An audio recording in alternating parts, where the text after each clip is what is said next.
On this major league episode of MythBusters, the guys raid the randomizer for a medley of mind-bending mini-myths sent in by you. Wow! First up, the fans ask, we're gathering data. do you really know the back of your hand like the proverbial proverb? Oh, pick me. Then, Have at it. is a subaquatic pool pedal possible, plausible, or patently preposterous? Most peculiar start to any race ever. Meanwhile, He is none other than Matt King. Cary Grant and Tori draft a giant of baseball The man's got a cannon for an arm. to pitch in with some monk magic. Can you really pierce glass with a needle? And finally, you ask, does the potty dance See, the potty dance is simple and basic. actually help you hold it in for longer? I hope I don't go pee now. This would be awkward. Who are the MythBusters? Adam Savage Is everybody okay? and Jamie Heineman. It's party time. Between them, more than 30 years of special effects experience. Together with Tori Belleci, We only have one shot at this. Grant Imahara, and Carrie Byron. They don't just tell the myths, they put them to the test.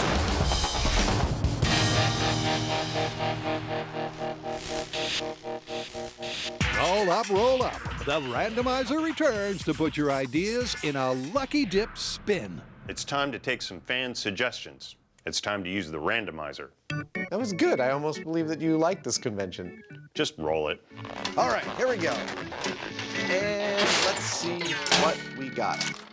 Dear MythBusters, you know the phrase, I know it like the back of my hand?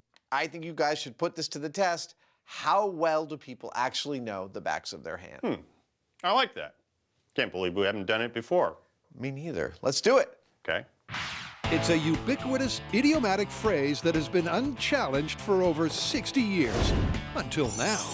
Is the implicit premise even true? Do we really know the back of our hands that well? To find out, it's facts on, gloves off. So what's the plan? Well, I'm worried this might be too difficult, but what if we took pictures of the backs of 100 people's hands and we use those as a database? Then we bring in, say, 12 volunteers, we take pictures of their hands, and then we make them pick their hand out of a lineup. Okay. Well, once they get here, we should put mittens on them or something so they can't cheat. Totally right. Let's go get some volunteers. Let's do it. So first up, it's a lineup at a handy location. Jamie's mind? Place always makes me feel like I'm inside the neutrality of the Heinemann brain. No, that has a ocean background in it. This is a photo studio, and we've got 100 people waiting outside for us to photograph the backs of their hands. Just how well do you know the back of your hand? With the help of a little photography, some test subjects, and some volunteers, this rig is going to help us answer that. Go right on over here, and Adam will show you what to do. Each of our 100 volunteers is going to walk into this room, place their hand on this platform. The lighting will be identical, the framing will be identical, and when we've got all 100 of those photographs, next! That's the database with which we are going to put this myth to the test. We're gathering data. With 50 guys Excellent. Thanks very much. and 50 gals snapped for science, Adam and Jamie have their library lineup. So, all right, let's get to testing. And back at Hand HQ, 12 blindfolded volunteers are wheeled in to take the actual test. I'd love you to drop your elbow a little bit. Will they recognize their own hands when it's right in front of them? Do they, in fact, know the back of their hand as well as the idiom suggests? Thank you very much. Our test subjects are going to have to pick the back of their hand out of a lineup. That lineup is going to include 9 other hands picked from the 50 that we took photos of. Here's the first one. All right, let's pick some hands that look similar.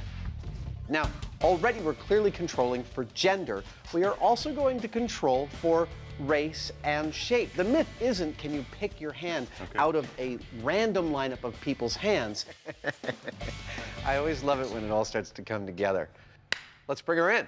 The myth is that it's one of the easiest possible things because you know this better than anything else. That's what we're here to find out. Now, Jill, one of these pictures is of the back of your hand. We would like you within 60 seconds. Tell us which one you think is yours. Okay. Interestingly, volunteer number 1 hesitates. Maybe it isn't as simple as the myth would have us believe. I think it's 8 or 9. You think it's 8 or 9? Which I'm one gonna would go you with choose? 9.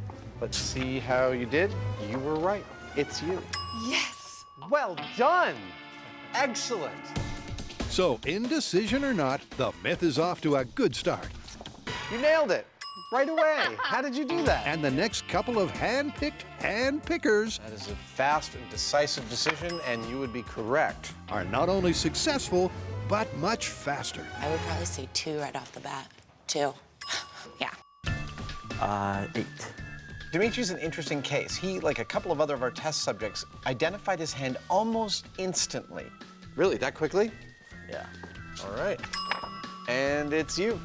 But he told us that as he walked up and saw there's 10 hands, he's got to pick his out, he thought, oh, this is going to be really difficult, until he saw his hand, and then he knew that was his. Number 1? Yep, you're correct. Cool.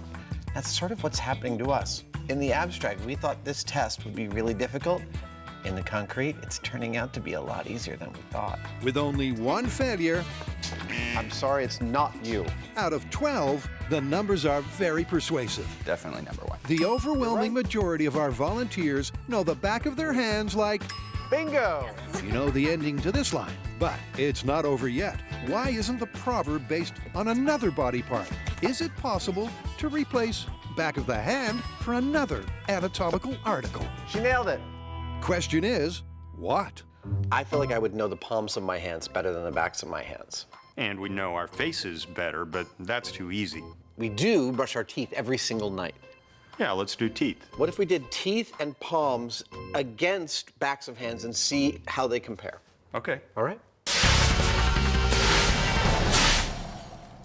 Next up, the randomizer throws up some monk mayhem? Okay, I can't wait. All right. All right.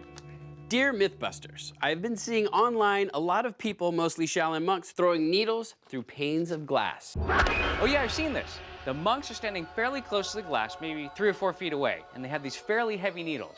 They throw them in the glass without shattering it. Do they really say, "Ugh"? No, I just made that up. All right, well, they want to know, is this an actual occurrence or is this just special effects?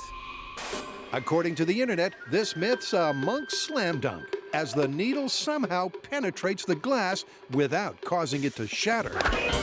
But is this just Shaolin shenanigans?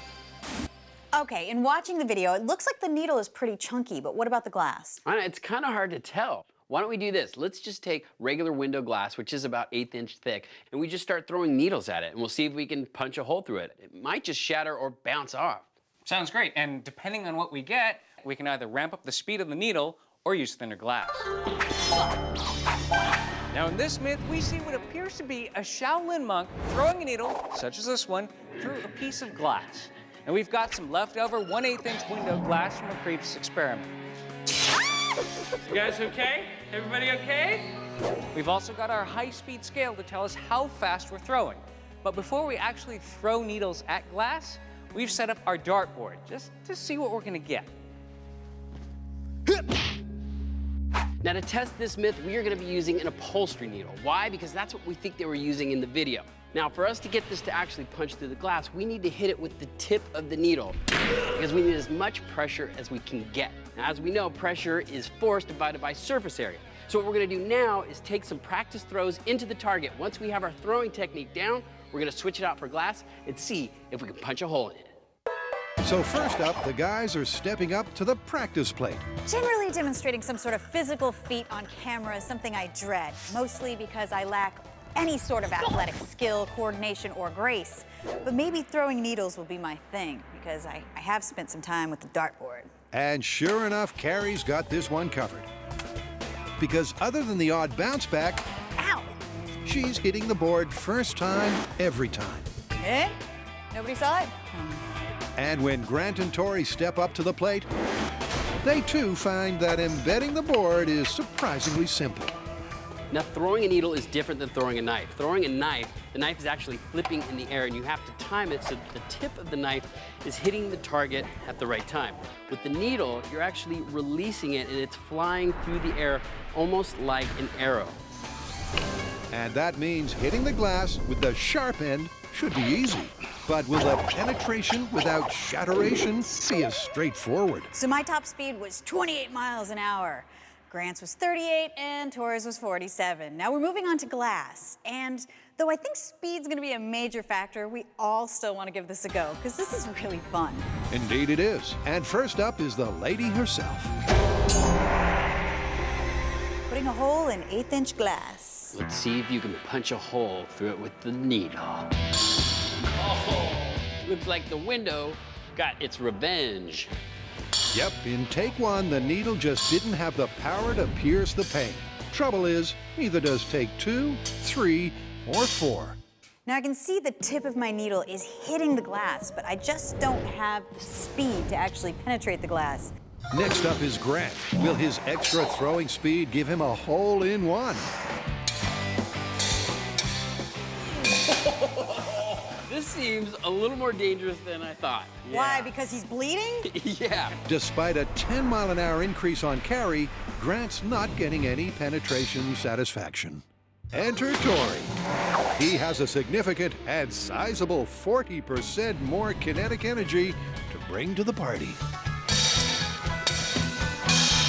Whoa! Dude, you're making good contact. It's the hardest throw yet, Ooh, strike! but it still barely glanced the glass. Despite every effort, the only thing busted around here is the myth. But all is not lost. So far, we have not been able to get a single needle to fly through the glass. I just don't think we're throwing these needles fast enough. I mean, we're hitting the glass and we're hitting it correctly. The problem is the speed of the needle. We need to bring somebody in who can throw objects much faster than us. I think we need to bring in a professional baseball pitcher. And not just any baseball pitcher, but one of the best in the business. The numbers are in, and we do in fact know the back of our hands. Any volunteers for the next test subject? Oh, pick me. But the proverb isn't proven yet. Is it anatomically accurate? So teeth and palms. Yep. Same methodology as backs of hands. I think so. Let's keep on going with it. So the number to beat is 11 out of 12. And first up, will our volunteers have better fortune reading their palms? I think it's 8. 2 quick correct results, And you got it right. Yes. and it's a good start. And you're right. But by palm picker number 3, it's clear it's a trickier task. Yeah. Number 4. That is not you. Damn. Looks a lot like me. I'm gonna guess number 4. You got it. Yes. Awesome. Well done. You know, Jamie, it's funny. I thought that the palms would be even more distinctive than the backs of the hands. It's 9. Really? Yeah. All right. Let's see. You are correct. But all at once, they end up looking kind of more uniform. Well, let's see what the numbers say. The numbers, I'm gonna go with 4. 4. All right. Though I'm not very confident in that. Not very confident. It is not you. Yeah. soon add up to a decisive conclusion. Picking our palms out of a lineup is down for the count. It's not number 2. That one's way tougher. The results of the palms are in. 7 out of 12 of our test subjects were correctly able to identify their palm in the lineup. That's statistically better than guessing by a little bit, but not nearly the level of familiarity we would need to confirm I know it like the palm of my hand as an idiomatic phrase. Palms are out. Which only strengthens the case for a myth confirmation. I'll let you guess what our next test is. After all, dental records, like a fingerprint, are used for legal identification. I think I had a nightmare like this once. Surely they're more distinctive than the back of your hand. Now we're about to test how well people recognize their own teeth. Take your time, look at them all, let us know which ones you think are yours. And from the get-go, I've always thought that this would be the test that people had the easiest time of recognizing which set was their choppers. That one's mine. Wow, you know your teeth very well. I feel them every day. Adam's assumption Yes, you are, in fact, correct. would mean 12 from 12 correct results. Which one? Number 8. Really? That fast? Yeah, there you go. Ding! You win! And as time is crunched, You got it. it's possible he's right. And you did it. You nailed it. Yay! That one. Really? That quickly? You're correct? Okay. Was this one harder than the back of the hand? Just 2 left, and it's down to the wire. I think it's number 1. Let's see how you did. Nope. No! You, in fact, were number 7. Oh my God! You are wrong. And it's those 2 final failures that mean this viewer-requested mini-myth is all wrapped up. So how do you want to call this? Well, I think I know it like the back of my hand is an idiomatic phrase we have to leave alone as essentially confirmed. All of our test subjects were totally intimate with what the backs of their hands look like. I agree, but one more thing. What's that? I don't ever want to be a dentist. No, me neither.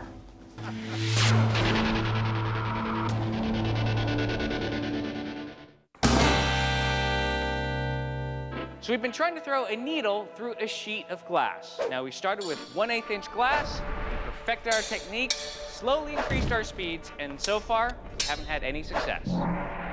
So we need to ramp up the velocity of our needles. So we have brought in one of the fastest pitchers in the world of baseball.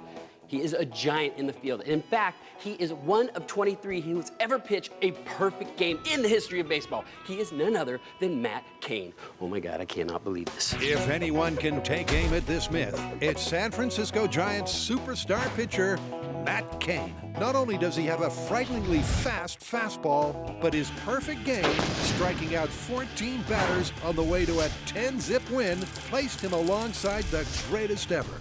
He's a living legend. But first, we're gonna find out how fast he can throw. So we're gonna have a little matchup. Tori's gonna throw a baseball, then Matt Cain's gonna throw a baseball. I'm going to measure it with the speed gun, and then we're all gonna laugh at Tori. Yep, to prove they've got the best in the business, Gotta warm up a little bit here. Tori and Matt are going to have a little head-to-head. Hey, Matt. All right, now, just to warn you, I played a little Little League growing up, so let me just show you how I do it. Go, Dory! Wow, that was scorching hot. A scorching hot 48 miles an hour. All right, so what do you think? Think I got a shot? No. Yeah, my money's on Matt. Oh my God, all right, what did he get? Do you want me to say this out loud, or is this gonna diminish you as a man? How do you feel about 92? Wow, all right, 92. Well, I think you're ready to start throwing needles. I think we can move on. You've learned well. I think Matt Cain is the man for the job. I mean, he doubled the speed at which Tori could throw. So, for the myth, we're gonna move on to 1/8 inch glass. Then after that, if it doesn't work, 1/16 inch. If that doesn't work, we're gonna go on to antique glass, which is only 1/32 inch. This might give some validity to the myth. I mean, the man's got a cannon for an arm. And once the cannon's got his ammunition, it's all systems throw. It looks like it's chipping.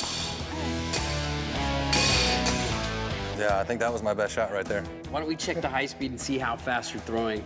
But it looks like it's hitting really well. Yeah. And it's still not punching a hole. Incredibly, the high speed reveals that Matt's best throw peaked at 105 miles an hour, equaling the fastest baseball pitch ever recorded. Okay, Matt is throwing these needles so much harder than we were. I mean, just to illustrate the point, as I was picking them up, I noticed they're bent. That just shows how much energy is actually going into that needle and trying to penetrate that glass. But despite the speed and power, the 1/8 inch glass holds firm until...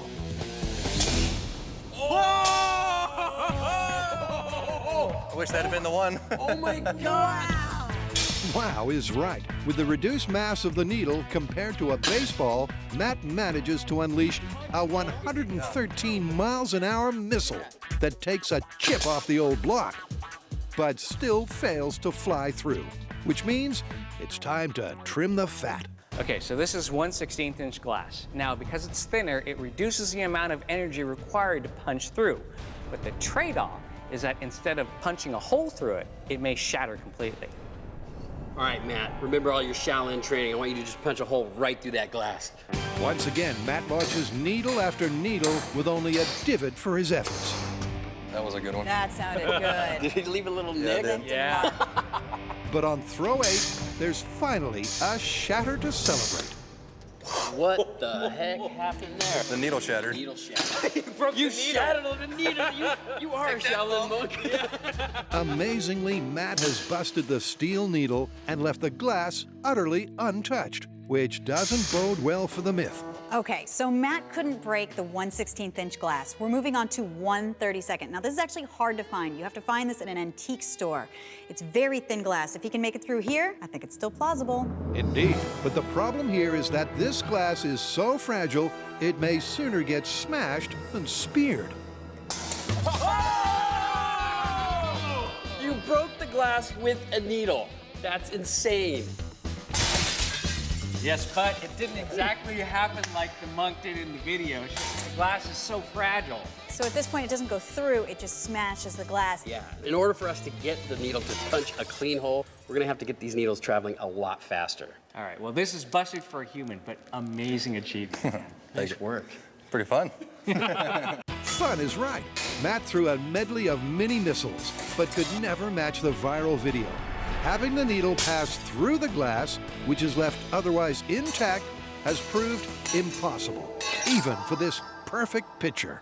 Look, we have no idea what they used in the video. We don't know if they used real glass, if that was a real needle. Here's what we do know. We're gonna find out what it takes to punch a hole in a sheet of glass without shattering it.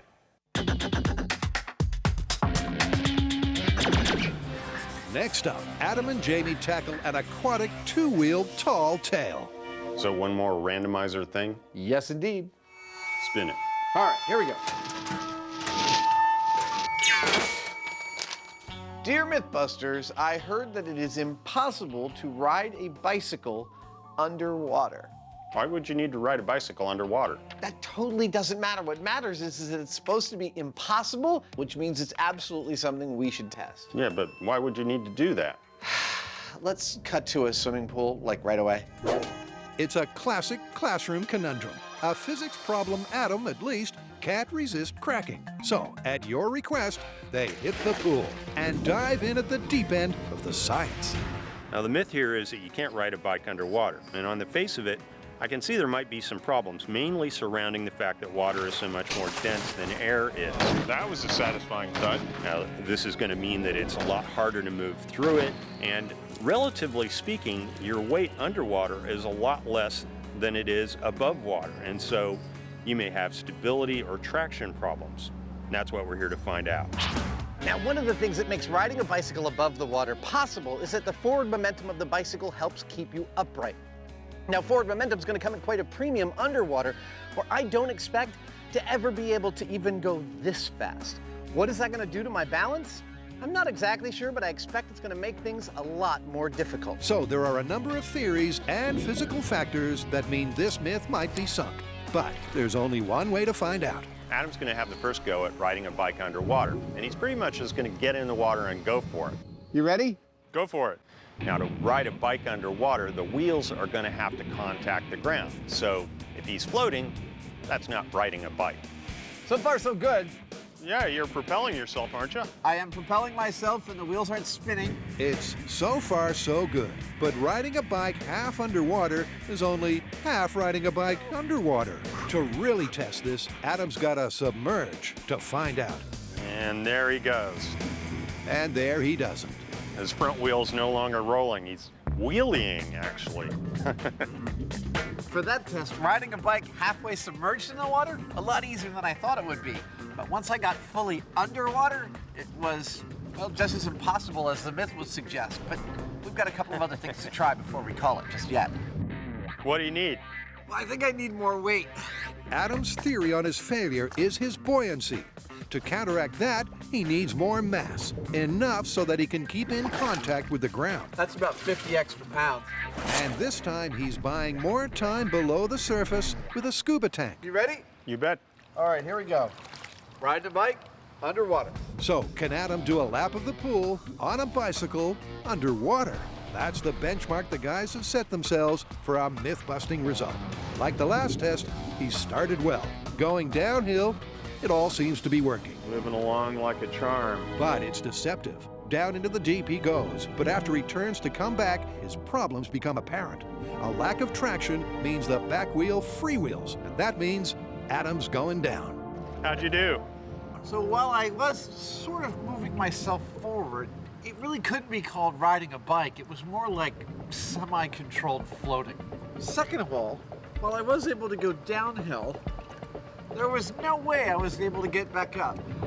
Well, we've yet to achieve anything that I would call riding a bike underwater, but Jamie is going to give it a shot. The water's great.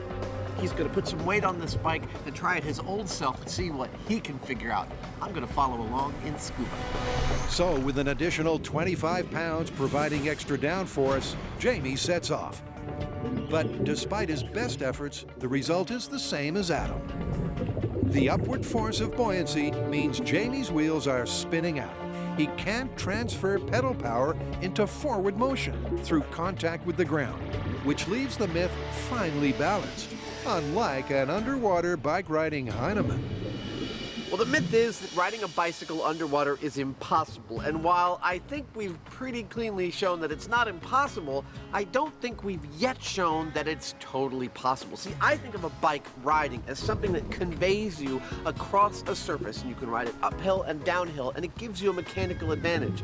So far, underwater, we've just been able to sort of control our floating. This is not a vehicle of conveyance underwater.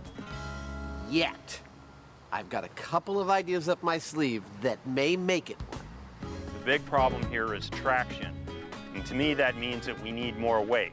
A lot more weight. It might even be a couple 100 pounds. What say we each put our ideas to the test, come back to this pool, and have a little underwater challenge, see who can officially ride a bike underwater. A little race. A little race. Works for me. Let's do it.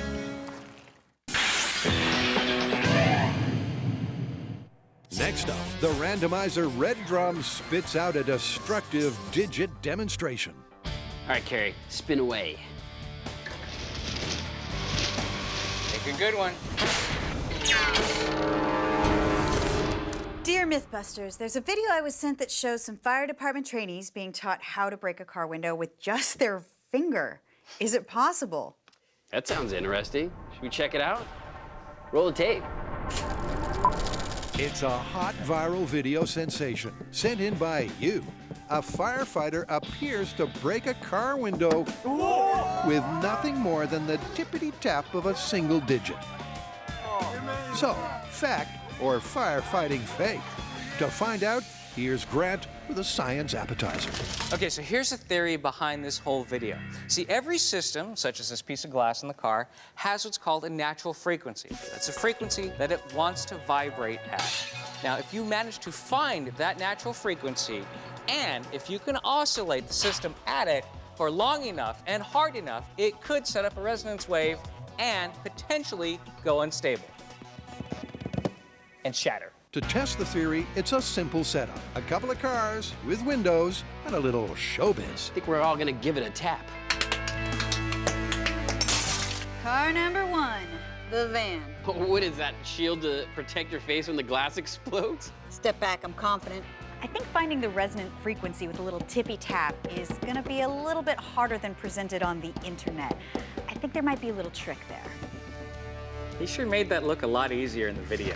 Despite repeated attempts from Carrie and Tori that match the viewer video, All right, I don't think the window's gonna shatter, but I may have shattered the bones of my fingertips. the results are less than whelming. All right, so Carrie and I both tried shattering the glass. We couldn't do it. Now, I know our techniques look the same. That's probably because they were. Just tapping the glass, just like we saw in the video, did nothing to the window. It's still in perfectly good condition. Grant's gonna give it a try. Hopefully he can shatter the glass. With his extensive training in the martial art of digit drilling, All right, here's what it's done. Grant is surely the man for the job. Are you gonna nerd it to death? Instead of a massage? I'm examining. When it comes to exams, Grant has never failed one in his life. That is until now. Car one, Grant zero. Jokes aside, the team experiments with different rhythms, an alternative vehicle, and varying levels of force, but all to no avail. Let me in. The team smells a fake viral video rat.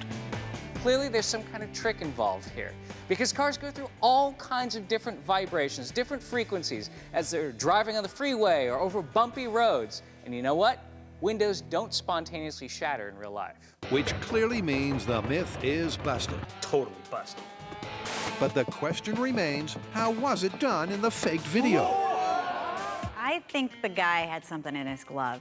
Something maybe as simple as, say, a center punch. I mean, he had a pretty loose glove on, and this could be substituted for a finger. Why is your finger so elongated? My spindly fingers couldn't do it on their own, but I bet you they could now. Whoa! Wow! Wow! Oh my gosh! It's like magic. That's up? awesome. Nice work. Yep, with a little digit deception, this viewer request is all wrapped up. Well, as far as the resonant frequency part of the myth goes, I think it's busted. But with a little trickery, you can break a window. Yeah, but there is no way that you could ever just tap a window with a finger and shatter it. Totally busted. Yeah, it's busted. Whatever he was doing, there was clearly something else going on there.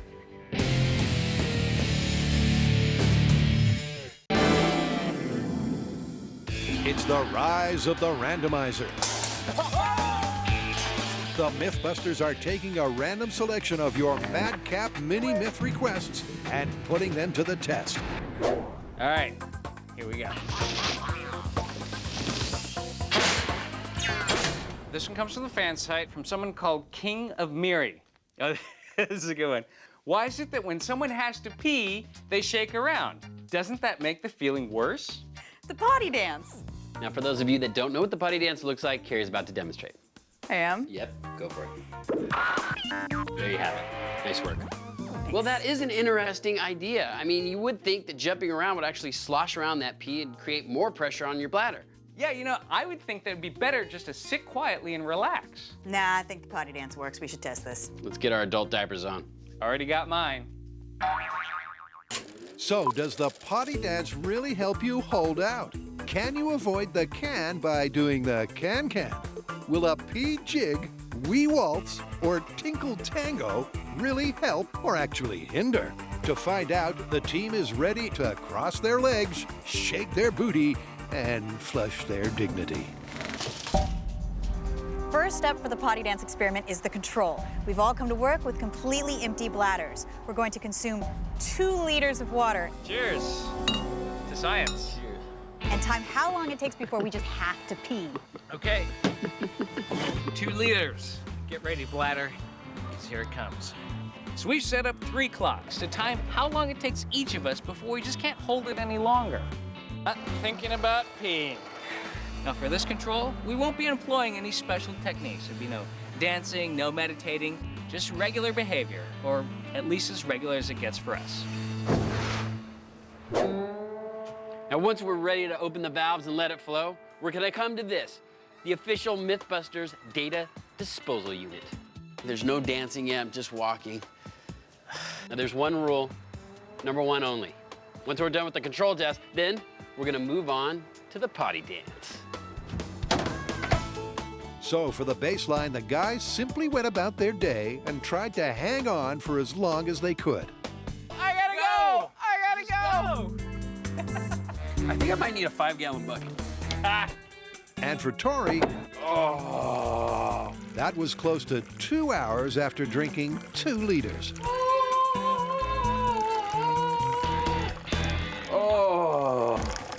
Tori's relief sends Grant over the edge. Yes! All right, get out the way. That's so gross. And 40 minutes later, after Carrie not so much spends a penny as $1. You done? Shaking. Oh my God! Look at the amount of pee you got there. That is a lot. The control is complete. So after about 2 hours and 40 minutes, I had to go, which is 40 minutes more than the boys, but I peed at least 30% more. I'm impressed on how you actually peed in the bucket. Yoga. So tomorrow we're gonna do this again, try with the potty dance, see how long we can hold it then. Go, my friend. And the next day, after following exactly the same procedure as the control, All right, one down.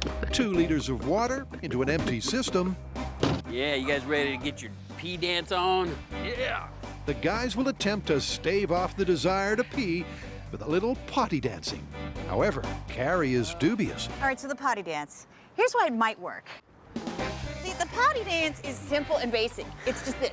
It's this one. Is that it? Yeah. When you're dancing, you kind of, it's almost like a meditation. Oh boy. You know what helps is to like kind of bend over. It distracts you. It's a mind over matter thing.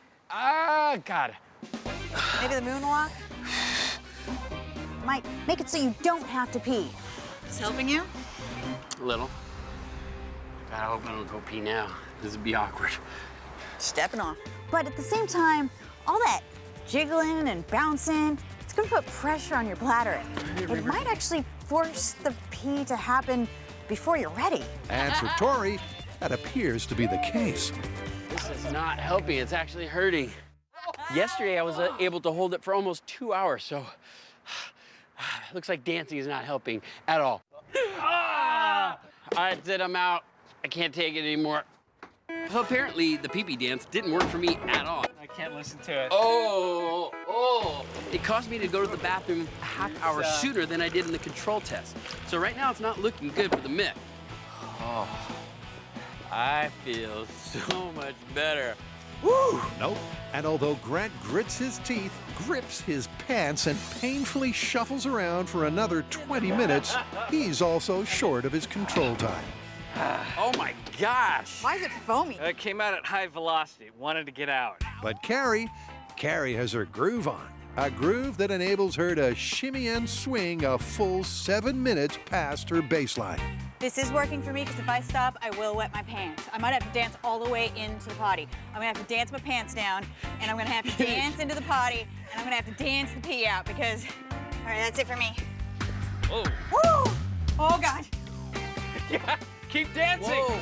So the test climaxes in a strange, contradictory result. So this is weird. The dancing actually made us pee sooner than the control test. But with Carrie, the dancing actually stopped her from peeing sooner. That doesn't make any sense. The boys felt that the moving around made things worse, which was reflected in their times. But the movement increased Carrie's ability to hold on. So with inconclusive results, what's required is a third test, a contrasting technique to the mythical potty dance. This time, the team is going the full Zen. Downward dog. Urinating dog. You're ruining my zen. This time, it's mind over bladder. Is mental and physical relaxation better than the potty dance? But yoga jokes aside, Best experiment ever. as the time ticks along, the team is taking this seriously. They zone, bliss, and chill out, attempting to banish bladder-bursting thoughts until they can't stand it any longer. All right, so it's 2 hours and 5 minutes. I have technically beat my control test. So technically the Zen technique is better, but not by much. So for Tori, it was a marginal improvement on his control and significantly better than the potty dance. Oh God, that feels good. And 40 minutes later, Carrie maintains her consistency with another similar time. But Grant serenely sails past his control by a massive 47 minutes, which leaves a mixed bladder of results. All right, with the results in, it looks like it's going to be very hard to come up with some sort of sweeping conclusion. Everybody's anatomy is so different. For me, the potty dance and the Zen method both helped me prolong having to go to the bathroom. Tori, nothing helped. He had to go, and he had to go quick. Grant, the Zen method really helped him out. So, guess it comes down to everybody's different. And that is the moral of the story. Whatever works, works, until it doesn't. Then you just gotta go. I don't know about you guys, but I am so glad this experiment is over. I don't think my bladder could take another day of testing.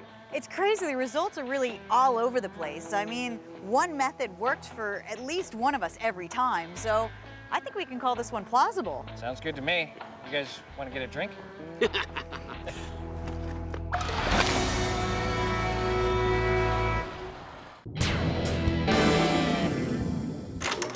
It's a randomizer request fest. Do the laws of physics really make a subaquatic spin on a bicycle unattainable, unachievable, and unfeasible? Adam and Jamie are blowing some bubbles to find out. Jamie and I came to this pool, threw a bike in it, and tried it.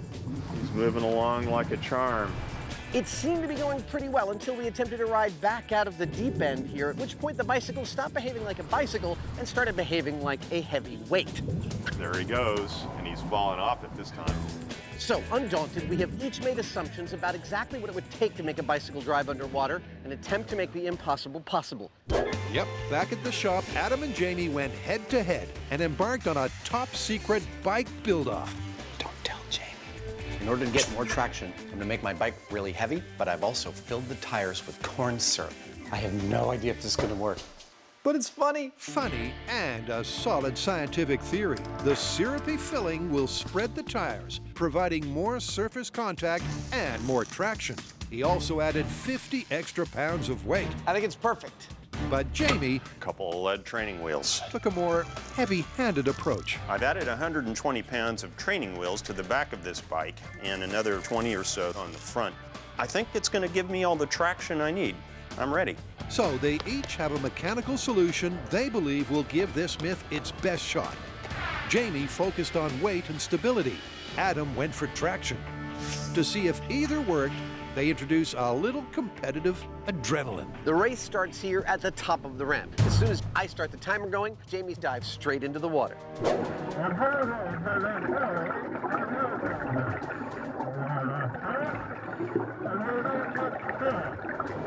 The moment he crosses the finish line, I wave the checkered flag and tell him it's time. Are you ready?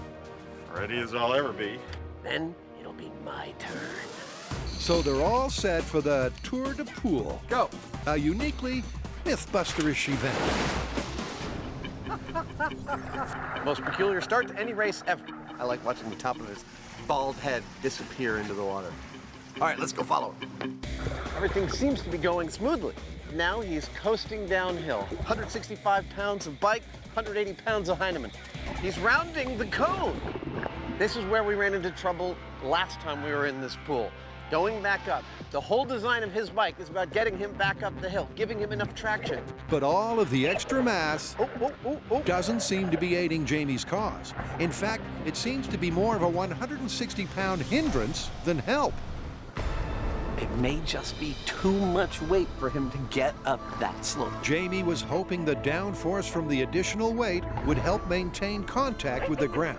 It's a marginal improvement, but not enough to escape the deep end. And in the end, he has to use his feet to get to the top. It's little Heinemann that could, inch by inch, making it out of the deep end, all on his own. And in a burst of slow, Jamie finishes and delivers his verdict. That was absurd. This was far worse than the unmodified bike. You know, more weight is harder to pull uphill. It still didn't have perfect traction. Well, since I tried that approach, I tried adding less weight and changing the tire's consistency to try and exploit that. Let's say I have a run and we'll see where we get. So, in conclusion, more mass counteracts the buoyancy, but the drag is a drag. 1, go. Question is, can Adam complete his lap? There he goes. So far, so good. Well, I can tell already he looks like he's doing a lot better than I was. And here comes the hard part. King of the mountain, he's not. And he's having the same problems. Maybe if he could hear Jamie's encouragement, he might do better. Oh, down he goes. Boy, that makes me feel a lot better. Maybe not. The good news is, the mods I made on this bike are a radical improvement over the unmodified bike. The soft tires and the more weight made this bike have much better traction. However, I was not able, even with those improvements, to get out of the deep end under any circumstances. At this point, it's pretty much an even race. In other words, we've both failed. And I think you'll have to agree, I gave it every shot I had. So how did we do in our obstacle course? We sucked. We didn't suck. We gave it a good try. The idea of riding a bicycle uphill underwater, that's what I think sucks. Yeah, I thought we could have done a lot better, but we just couldn't do it. We couldn't go uphill. No, but the good news is we have this idiomatic phrase that we can now answer. Is riding a bicycle underwater impossible? No, it's not. No, I think on a flat with a very shallow grade, it's totally feasible, and both of us were able to do it. And that means the myth is busted. Totally busted, but so is our ability to ride uphill underwater. And we ruined a couple of perfectly good bikes. It's all in the name of science. Let's get out of here.